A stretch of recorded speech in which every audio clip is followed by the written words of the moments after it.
Hey everybody, Matt Burke here. Today I'm going to be reviewing The Goon, part two of Them That Don't Stay Dead. This is by Eric Powell. He pretty much does everything by himself. It's been a few months before, since the last book came out, but man, I'm fucking so happy to get some Goon, man. Yeah, got a little beer right here, a little MGD. It's a gift though, so normally I don't buy this beer. I need to get the more the European stuff. This stuff's kind of like piss water, but whatever. I got it right now. I figured I'd crack a beer and review the book. So yeah, man, Eric Powell does all this by himself for the most part. And this story from the first issue is really good. It picks up right where it left off, and it's getting better and better too. I love the direction that's going. So let's get right into it. So a quick recap, if you guys want, go check the last review I did on this one. But just to bring it up, this story, the Goon, he meets a lady that he probably falls in love with, and he gets busy with her, and some fucked up shit happens, and he gets stuck in this big pickle. She gets taken out right here, and she's basically dying in his arms. And so this is a cliffhanger that which Powell left us on. The art in here is just awesome, man. It's inspiring. I love what he's doing with these black and whites. Again, that's why there's a little bit of a wait in between each one of these books, which I don't care, man. Like I'm just glad that he's doing it, and he kind of held back on the politics in this one too. I hope he keeps doing that, man. It's just I like it when he separates the two, So we got it right here. You boys done messed up. I said, hand it over or get a bullet like the dame. Plug him one. He jumped from behind. What's in the bag that's so important? Dorothy died would have you murdered the girl over it. Careful with that, you big ape. Had enough talk. Hand it over. I got nothing else to say to you. Anyway, but Frankie might. Frankie! Knife to the eye!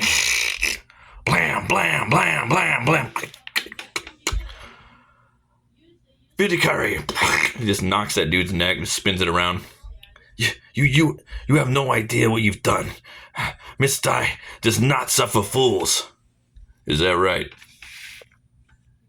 He just ties him up. I just love the ink wash in the background, all the different tones of gray that he's doing in here, man. Just a work of art. The more I'm reading this too, just seeing it in black and white, man, it's just so perfect. It's just perfect for the Goon. I'll be sure to give my regards to.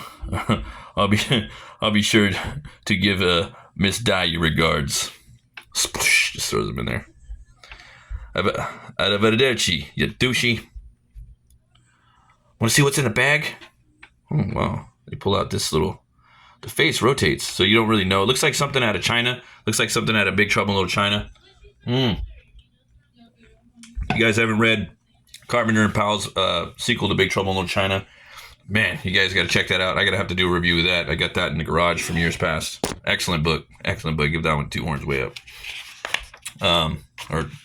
Book series. What is it? We can't figure that out. We can figure that out later. Right now, we need to take care of her. Blessed Slumber Funeral Home. It's going to be some spoilers in here, guys. It's under new management. And loving the backgrounds in here. Just the different tones of gray that he's using. The ink washes. Like the mixed multimedia. What's her name? Don't know. Jane Doe? Cremation or burial? We're not burying her until she has a name. Okay, we can hold her in the cooler for 30 days. After that, final arrangements will have to be made. That's rough, pal. Girl dying in your arms like that. And Bella? Just like your Aunt Kizzy? Jeez. Now that I think about it, it got really terrible. You got really terrible luck with women in your life. Frankie! It's tragic. That's all I'm saying. You meet a lady, end up entangled in a broom closet, and then blammo! She's dead. And your arms like 10 minutes later. If you hadn't stopped me from getting shot, I'd kick you in the crotch so hard your nuts would come out your nostrils. Deja vu. My mother said that the same thing to me the night of my 8th birthday. Weird. So what's the next move? Well, when those bat-eared fellas don't report back to die, she'll send more cronies looking for him. The whole bar saw them chase that girl out the back. Di'll find out what happened. It'll take a while, though. Gives me time to plan. Find out how much muscle she has. In the meantime, we need to find a safe place to stash this thing, whatever it is. So in the last issue, you find this kid, man. He's, man, you guys got to go check it out. But he's been studying the dark books, man. You know, the dark, you know, spellbound books in this bookstore, and yeah, man. He basically got the spirit, you know, the soul of of Rumpelstiltskin, the zombie priest, you know, the Goon's Joker, you know, the arch enemy. And for me, all right, let's just talk about this right here. Let's just, okay. In his quest for power, the kid with the duck decided to meddle in witchcraft. It didn't go well for him. Foolishly and unwittingly, the boy had offered up his body to the spirit of a long-dead witch. The witch was more than happy to accept. So he's going around, picks up the flesh mask, puts it on, grabs the hat. And there he is, the zombie priest. Now he's he's the kid with the duck. The witch was known by many names: Stiltskin, Corpus, the Skin Hat. But among the denizens of Nameless Town, he was a zombie priest. I love that. So again, right here, we're gonna keep talking about it. Love the way he's doing the pencils right here. Then he switches over to inks, wash, more pencil right there. Just punk as fuck, dude. And then the backgrounds, just all the ink washes, just really, really draws you into the book. And then he goes up to his duck, picks it up.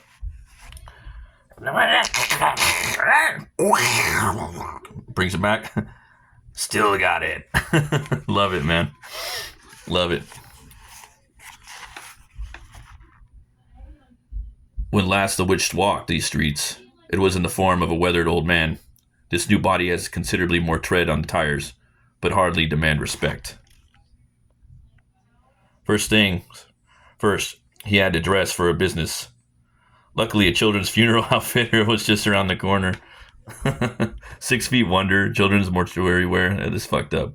Your dead kid deserves to be dressed in nothing less than the best. Oh, man. So this moment right here, he's got his clothes, you know. He's ready to go. Now to home. And with that for me was just like, dude, like I got some nostalgia because I've been reading the Goon. This has been the only book I've been collecting. Like I've come in and out of comics, you know, and now I'm a creator myself. But the Goon is the one book that I've been collecting, you know, basically as soon as I found it. So I have pretty much every single issue of the Goon. And this was like that moment when, you know, Jack Nicholson becomes the Joker again. For me, this was like, you know, the rebirth of the Goon. And for me, it was just like, dude.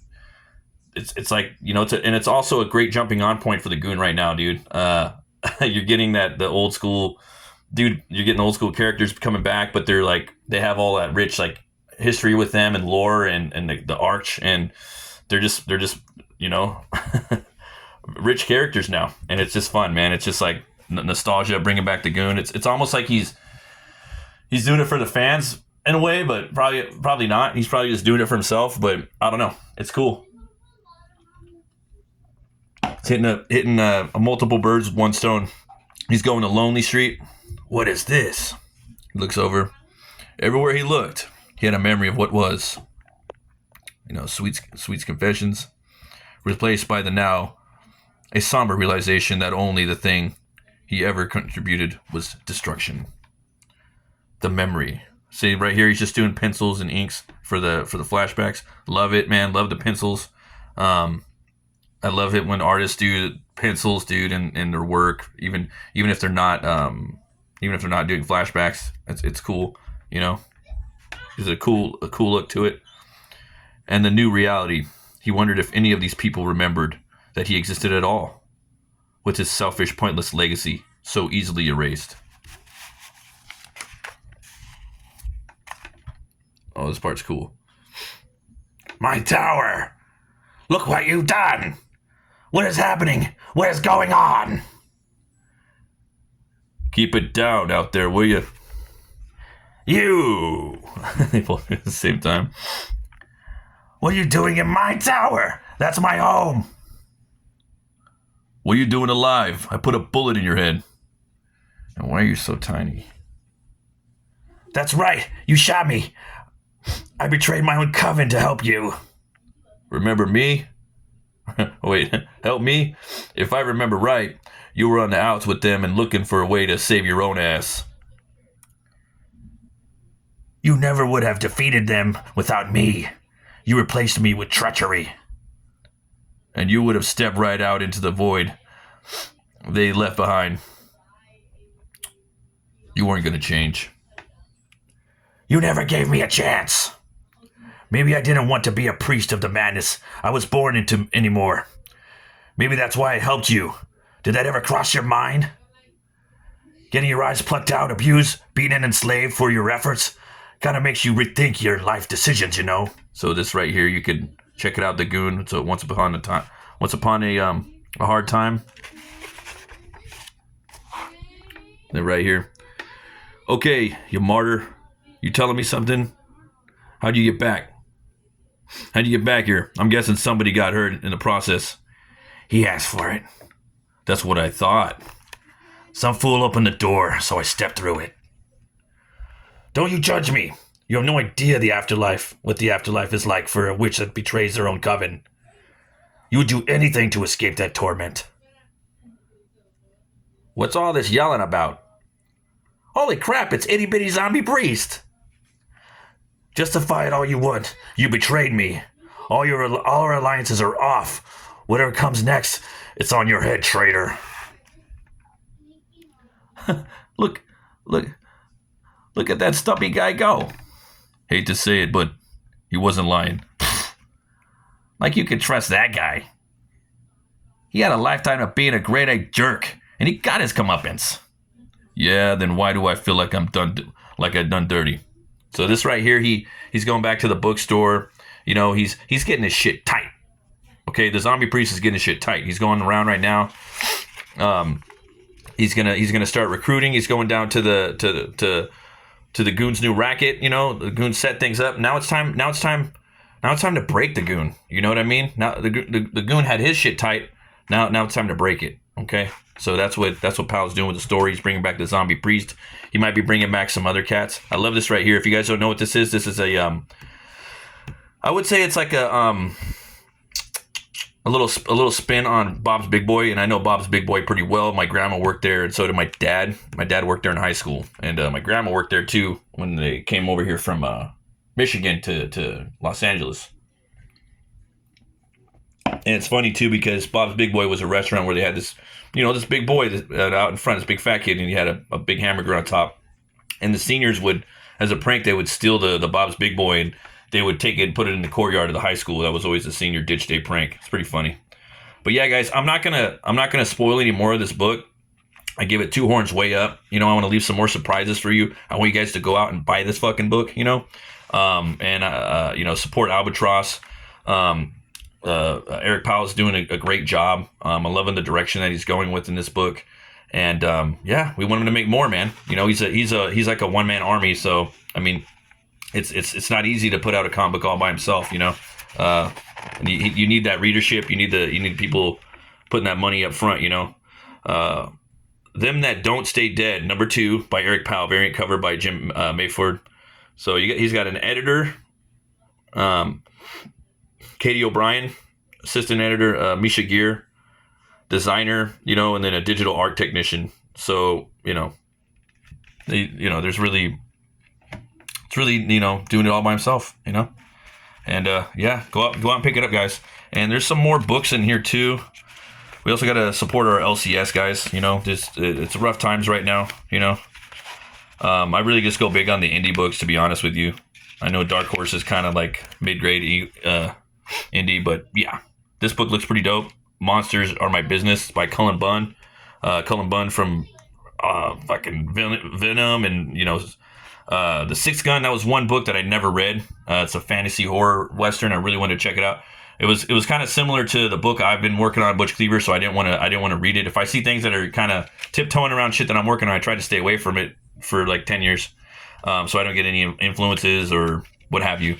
But this book looks dope. I don't know what it is, but yeah, it's pretty cool. Looks like a monster hunting book. Some badass art. Let's see. What else do we got in here? What cool stuff. Hellboy Bones of Giants. I didn't know that they had a comic book version of that. I have the book itself. That one's really cool. I wanted to pick that up. Tales from the Crypt. Always want to get those. Demons. I haven't checked that out. I would pick it up. It's Snyder does some good writing sometimes, and then Capullo's a killer artist. One of my favorites. Definitely want to pick up Count Crowley. Never got around to that. I know that's Dave DeSmalchin. It's a pretty known actor now. Creepy. I want to go back and pick some of those up.